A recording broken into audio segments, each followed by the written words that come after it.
Assalamualaikum student mathematics 2024. Welcome to Math Guru. I hope you are fine. I am fine too. Alhamdulillah. Students, some more question on symmetrical properties of circle.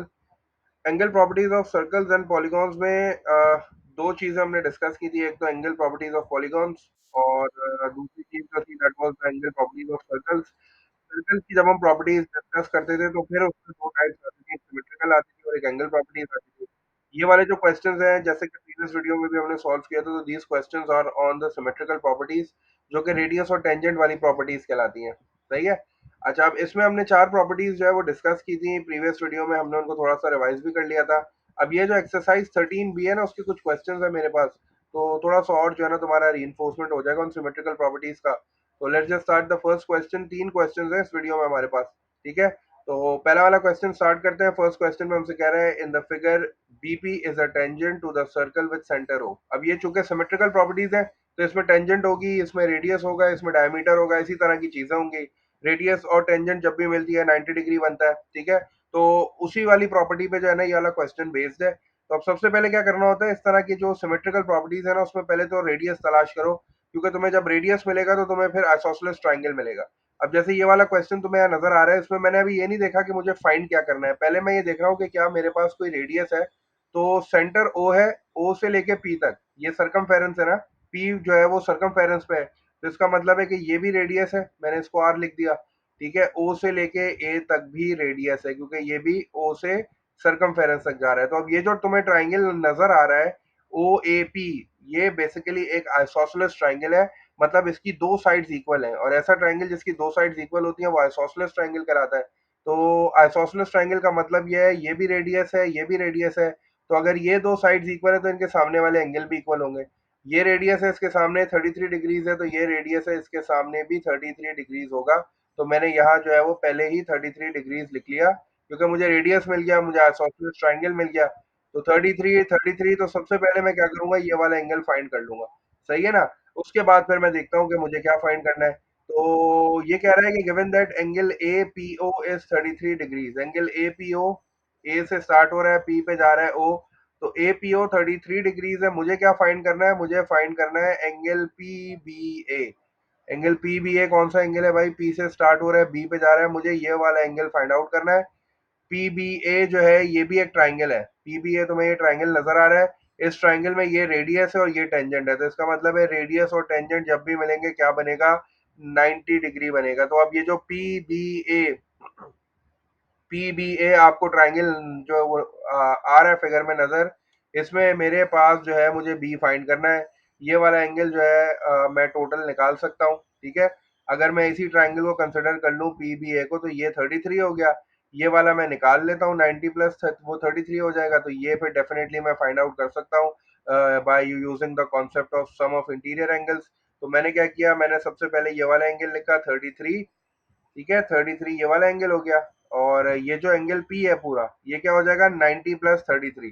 तो 90 plus 33 कितना हो जाएगा, 123 हो जाएगा। तो मैंने ये 123 लिख लिया। ठीक है, इसको मैं x बोल देता हूँ।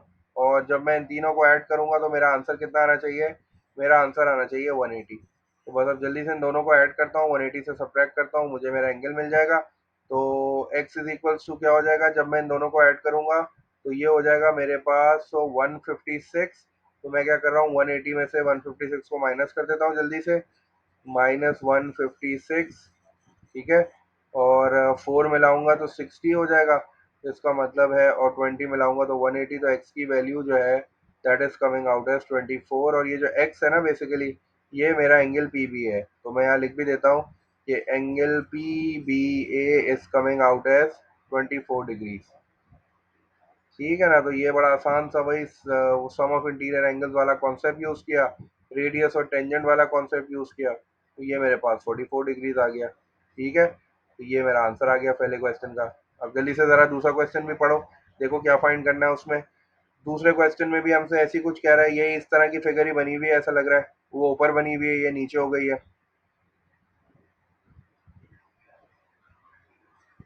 चलो अब देखते हैं इसमें क्या कह रहे हैं। इसमें भी वही वाली बात है, सारी टेंजेंट दी हुई है इसमें। ठीक है, ये तो मैं टेंजेंट नजर आ रही है। और पहले तो एक काम कर लेते हैं, जल्दी जल्दी रेडियस मार्क कर लेते हैं। ओ भी रेडियस हो गया, और ये जो मेरे पास ओ ए है ये भी रेडियस हो गया। ये रेडियस और टेंजेंट मिल रहे हैं तो ये 90 डिग्री हो रहा होगा। ठीक है, ये तो मैं रेडियस नजर आ रहा है, ये तो मैं टेंजेंट नजर आ रही है। जब भी रेडियस और टेंजेंट मिलते हैं तो 90 डिग्री बनता है। 90 डिग्री यहाँ भी है, 90 डिग्री यहाँ भी है। सही है ना। तो फिलहाल इस वाले का तो मुझे कोई काम नजर नहीं आ रहा है, इस वाले का मुझे नजर आ रहा है काम। क्योंकि मुझे क्या फाइंड करना है, सबसे पहले मुझे angle A T B find करना है। एंगल ए टी बी कौन सा, जरा देखते हैं भाई। ए ये रहा, टी ये रहा, और बी ये रहा। तो ये मुझे ये वाला एंगल जो है ना वो फाइंड करना है, ए टी बी। सही है, तो इसको मैंने एक्स बोल दिया। ठीक है, तो फर्स्ट पार्ट में एटीपी फाइंड आउट करने के लिए ना पहले मैं एक काम कर लेता हूँ कि ये वाला एंगल फाइंड कर लेता हूँ। ठीक है। और चूंकि ये आइसोसेलेस ट्रायंगल है तो ये दोनों एंगल्स बिल्कुल बराबर होंगे। ये वाला एंगल मैं आसानी से फाइंड कर लूंगा, क्यों? क्योंकि ये स्ट्रेट लाइन है। स्ट्रेट लाइन एंगल कितना होता है, 180 होता है। और 180 टोटल एंगल है, उसमें से थोड़ा सा पार्ट 64 है। तो मैंने क्या किया, बाकी जो है रिमेनिंग पार्ट निकालने के लिए 180 में से 64 को सब्ट्रैक्ट किया। 6 ऐड करूंगा तो 70 हो जाएगा, 10 ऐड करूंगा तो ये हो जाएगा 116। सही है। तो ये वाला जो एंगल है ना ये आ गया है 116। अब आइसोसेलेस ट्रायंगल है, वही वाला काम करते हैं। आइसोसेलेस ट्रायंगल में बाकी दो एंगल्स निकालने के लिए क्या करूंगा, 180 में से 116 को माइनस करता हूँ और जो आंसर आएगा उसको 2 से डिवाइड कर दूंगा। तो 180 में से जब मैं 116 को माइनस करूंगा तो मेरे पास आंसर आ गया 64। और ये 64 जो है ये दो बराबर हिस्सों में डिवाइड हो रहा है ना, क्योंकि आइसोसेलेस ट्रायंगल है, दोनों एंगल्स बराबर होंगे। तो मैं इसको डिवाइड बाय 2 कर देता हूँ। ठीक है। मतलब इसके कहने का मतलब ये है कि ये भी एक्स हो जाएगा, ये भी एक्स हो जाएगा। तो एक्स प्लस 116 इक्वल्स टू 180 करूंगा।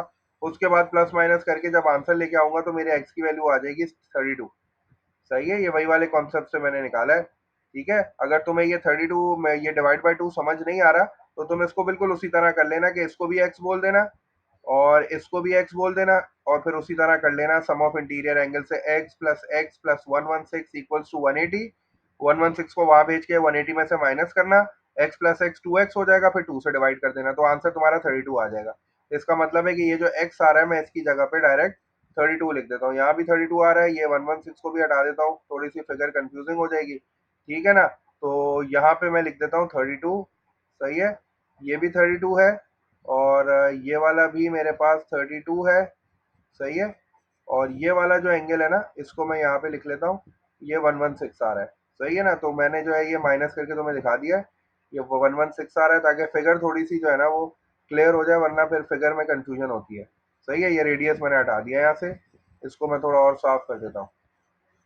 ठीक है। तो ये वाला जो एंगल है ना ये 116 आ रहा है, ये वाला एंगल। सही है।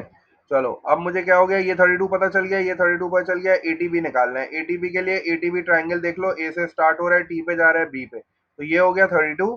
और ये वाला एंगल कितना हो जाएगा, ये हो जाएगा 90 प्लस 32। तो 90 प्लस वो 32 कितना हो जाएगा, एक्स। तो ये वाला एंगल हो गया। ठीक है।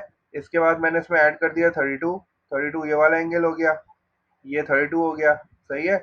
और उसके बाद 90 प्लस 32, ये पूरा एंगल चाहिए ना मुझे, क्योंकि मुझे एटीबी ट्राइंगल देख रहा हूँ मैं, एटीबी ट्राइंगल ये रहा। तो ये कितना हो जाएगा, 90 प्लस 32 हो जाएगा 122। चलो भाई, और फिर तीनों को एंगल्स को ऐड करूंगा तो ट्राइंगल है तो 180 आ जाएगा। अब जल्दी से इन दोनों को ऐड करके वहां भेज दो, 180 में से सब्ट्रैक्ट करो। हमारे एटीबी की वैल्यू आ जाएगी। एटीबी की वैल्यू कितनी आ रही है, मैं यहाँ लिख देता हूँ जल्दी से। Triangle, sorry, angle A T B is coming out as, add किया इसको, ये कितना हो जाएगा, 224 हो जाएगा। ठीक है। एक्स प्लस, और ये मेरा हो जाएगा 1, 3 और 2 5 हो जाएगा, 154 हो जाएगा। ठीक है। और 154 जब वहां जाएगा तो 180 में से सब्ट्रैक्ट हो जाएगा। और फिर क्या हो जाएगा, 6 ऐड करूंगा तो 160 हो जाएगा, 26। ठीक है। तो मेरे पास जो एटीबी की वैल्यू आ रही है that is coming out as 26 degrees. ठीक है ना। ये 154 ऐड हो रहा है, इधर उधर भेजूंगा सब्ट्रैक्ट हो जाएगा। 180 में से 6 ऐड करूंगा तो 60 हो जाएगा, और 20 ऐड करूंगा तो 80, 26 हो गया। अब टी ए भी निकालना है। टी ए भी बहुत आसान है, टी से स्टार्ट हो रहा है, ए पे जा रहा है और बी। तो टी ए भी तो मुझे पता ही है, मैं अभी निकाल ही चुका हूँ। तो टी ए बी के लिए क्या करूंगा, ये 90 है और 90 में कितना ऐड करना है, 32। तो 90 प्लस 32 कितना हो जाएगा, 122। ये तो मैंने अभी फाइंड कर लिया था ऊपर ही। तो बस ये इसका आंसर हो गया, 132, 122 सॉरी। तो 90 प्लस 32 कितना आ गया, 122 डिग्रीज। दोनों पार्ट सॉल्व हो गए। आ जाओ इस वाले क्वेश्चन में भी देख लेते हैं जल्दी से। ये एक्सटर्नल पॉइंट वाली आ गई, ठीक है। ये तुम्हें एक्सटर्नल पॉइंट नजर आ रहा है, यहाँ से दो टेंजेंट्स ड्रॉ हो रही हैं, एक टेंजेंट ऐसे जा रही है, एक टेंजेंट ऐसे जा रही है। अगर ये 14 सेंटीमीटर होगी तो ये भी कितनी होगी, ये भी 14 सेंटीमीटर होगी। प्रॉपर्टी यही कहती है कि दोनों टेंजेंट जो है they will be equal in length. तो बी की वैल्यू तो मैंने ऐसे ही फाइंड कर ली, बी की वैल्यू मेरे पास 14 सेंटीमीटर आ गई। ए की वैल्यू भी आ जाएगी, तुम्हें पता है कि ऊपर वाला ये दोनों कॉन्ग्रुएंट ट्राइंगल्स है, ठीक है। ये भी 90 होता है, ये भी 90 होता है, ये कॉन्ग्रुएंट ट्राइंगल्स होते हैं, बिल्कुल सेम होता है। तो ये वाला एंगल डेफिनेटली इस वाले एंगल के बराबर होगा। तो ए की वैल्यू भी मैंने बाय प्रॉपर्टी फाइंड आउट कर ली। ए की वैल्यू भी कितनी आ गई, 49 डिग्री, क्योंकि मुझे पता है ये दोनों एंगल बिल्कुल बराबर होते हैं। जैसे ये दोनों एंगल बराबर होते हैं, इसी तरह ये वाले दोनों एंगल्स भी बराबर होते हैं। तो अगर ये 49 है तो ये भी 49 है। क्यों बराबर होता है, क्योंकि दोनों ट्राइंगल्स जो है वो कॉन्ग्रुएंट ट्राइंगल्स हैं, बिल्कुल एक जैसे ट्राइंगल्स हैं। सही है। आ जाओ दूसरा भी देख लेते हैं जल्दी से। इसमें भी यही है, एक्सटर्नल पॉइंट है, टेंजेंट जा रही है, ये 15 है, तो डी की वैल्यू भी कितनी होगी, 15 सेंटीमीटर। भाई ये तो बड़े आसान से सवाल होगा। डी की वैल्यू 15 सेंटीमीटर हो गई। अच्छा अब मुझे क्या फाइंड करना है, ये 32 होगा तो डेफिनेटली ये वाला भी कितना होगा, ये भी 32 डिग्रीज होगा, ऐसे ही है ना। तो और ये कितना होगा, रेडियस और टेंजेंट 90 डिग्री हो गया। तो सी मैं फाइंड कर सकता हूँ, बिल्कुल फाइंड कर सकता हूँ। कैसे, सी में 90 ऐड करता हूँ, फिर 32 ऐड करता हूँ, तो ये ट्राइंगल के तीनों एंगल्स हो जाएंगे। और ये किसके बराबर होते हैं, दे आर इक्वल टू 180। ये 180 आ गया इधर, सही है। 90 और 32 कितना हो जाएगा, 122। अब 180 में से 122 को सब्ट्रैक्ट कर दो, तुम्हें तुम्हारे सी की वैल्यू मिल जाएगी। कैसे सब्ट्रैक्ट करोगे, 8 ऐड करोगे तो 130 हो जाएगा, और फिर 50 ऐड कर देना, तो ये 58 हो जाएगा। तो सी की वैल्यू मेरे पास कितनी आ गई, 58 डिग्रीज आ गई। ये भी मैंने फाइंड कर लिया। लास्ट पार्ट भी देख लेते हैं जल्दी से। अच्छा लास्ट पार्ट में अगेन वो मुझे क्या कह रहा है, अच्छा वही एक्सटर्नल पॉइंट है, दो टेंजेंट जा रही हैं, इस बार टेंजेंट की लेंथ मुझे फाइंड करनी है, ये वाला एंगल भी फाइंड करना है। ये तो 90 डिग्री हो जाएगा। अच्छा ये अच्छी बात है कि पूरा एंगल दिया हुआ है 112 डिग्रीज, और मुझे पता है ये दोनों बराबर होते हैं। तो 112 को पहले क्या करूंगा, सबसे पहले तो 112 को 2 से डिवाइड कर देता हूँ, ताकि मुझे पता चल जाए कि एंगल कितने का आ रहा है। तो ये कितना हो जाएगा, 2 5 10, और 1 आगे चला गया 12, 2 6 12, तो ये 56 आ रहा है। ये जो दोनों छोटे छोटे एंगल्स हैं दे आर कमिंग एज 56। मैं यहाँ लिख देता हूँ, एक का लिख देता हूँ, दूसरा वाला जो है खुद ही समझ लेना। ये 56 है तो ऊपर वाला भी 56 होगा, क्योंकि टोटल है 112। सही है। तो अब ई निकाल सकता हूँ बड़े आसानी से। ई कैसे निकलेगा भाई, ई निकालने के लिए क्या करूंगा, ई प्लस 90, ई प्लस 90, ई ये रहा 90, ये रहा, और ये 56। ये जो 112 है ना, ये पूरा है, ये 112 यहाँ से लेके यहाँ तक का एंगल है। 112 ना ये पूरा एंगल है, सही है। अब मुझे पता है कि ये दोनों एंगल्स बिल्कुल बराबर होते हैं, तो इसका मतलब है मैंने क्या किया, डिवाइड बाय 2 कर दिया। तो ये जो आधा एंगल आ रहा है ना, ये 56 हो गया, और ये आधा एंगल 56 है। तो अब चूंकि मुझे ई की वैल्यू चाहिए, तो ये 56 है, ये 90 है, तो मैंने ई प्लस 90 प्लस 56, और ये किसके बराबर होगा, ये 180 के बराबर होगा, क्योंकि ट्राइंगल है, और ट्राइंगल के इंटीरियर एंगल्स का सम 180 होता है। अब मुझे क्या करना है, 90 और 56 को ऐड करूंगा तो आंसर कितना आएगा, 146 आ जाएगा। और 146 को जो है ना मैं दूसरी साइड पे भेज देता हूँ, ताकि ये माइनस हो जाए। तो 180 में से जब मैं 146 को सब्ट्रैक्ट करूंगा, तो कैसे करूंगा, 4 ऐड कर दूंगा तो 50 हो जाएगा, और 30। तो ई की वैल्यू आ गई मेरे पास 34 डिग्री। सही है ना। तो ई की वैल्यू मेरे पास आ गई 34 डिग्रीज। और अब मुझे चाहिए एफ। एफ बेसिकली टेंजेंट की लेंथ है, तो एफ मैं यहाँ फाइंड कर लेता हूँ। ठीक है, एफ की वर्किंग मैं यहाँ कर लेता हूँ। एफ के लिए मैं क्या कर रहा हूँ, पहले मैं ट्राइंगल बना लेता हूँ एफ के लिए। एफ के लिए मैं ट्राइंगल बना लेता हूँ, और फिर देखता हूँ कि मुझे क्या पता है और मैं क्या फाइंड कर सकता हूँ। ये जो है मेरे पास एफ है, ठीक है। ये है 90 डिग्री, और ये मुझे पता है 56 है, सही है। ये आ गया मेरे पास 56। अब मुझे कोई लेंथ पता है, अब मुझे, हाँ ये पता है 10, रेडियस जो है ना 10 आ रहा है, सही है। तो अब मैं क्या कर सकता हूँ, ये एंगल हो गया, तो ये वाली साइड ऑपोजिट हो गई, और ये हाइपोटेन्यूज हो गई, और ये एडजेसेंट हो गई। तो राइट एंगल ट्राइंगल है। ट्रिग्नोमेट्रिक रेशियो यूज कर सकता हूँ, कौन सा, ओ फाइंड करना है, ए गिवन है, तो 10 यूज कर लेता हूँ। तो ये क्या हो जाएगा, 1056, ठीक है। 10 हो गया, ये 1056 किसके बराबर हो जाएगा, ऑपोजिट अपॉन एडजेसेंट। ऑपोजिट कितना है मेरे पास, एफ, और एडजेसेंट कितना है मेरे पास 10। बस जल्दी से ये तो मल्टीप्लाई करना है, सिंपल। एफ बता दो जल्दी से, एफ कितना हो जाएगा 1056 मल्टीप्लाई बाय 10। ये तो कैलकुलेटर के बगैर नहीं हो सकता, कैलकुलेटर यूज़ कर लो, जल्दी से 10 प्रेस करो। उसके बाद 56, आंसर जो भी आ रहा है मल्टीप्लाई बाय 10 कर दो, तो 14.825 आ रहा है। इसको 14.83 कर देता हूँ,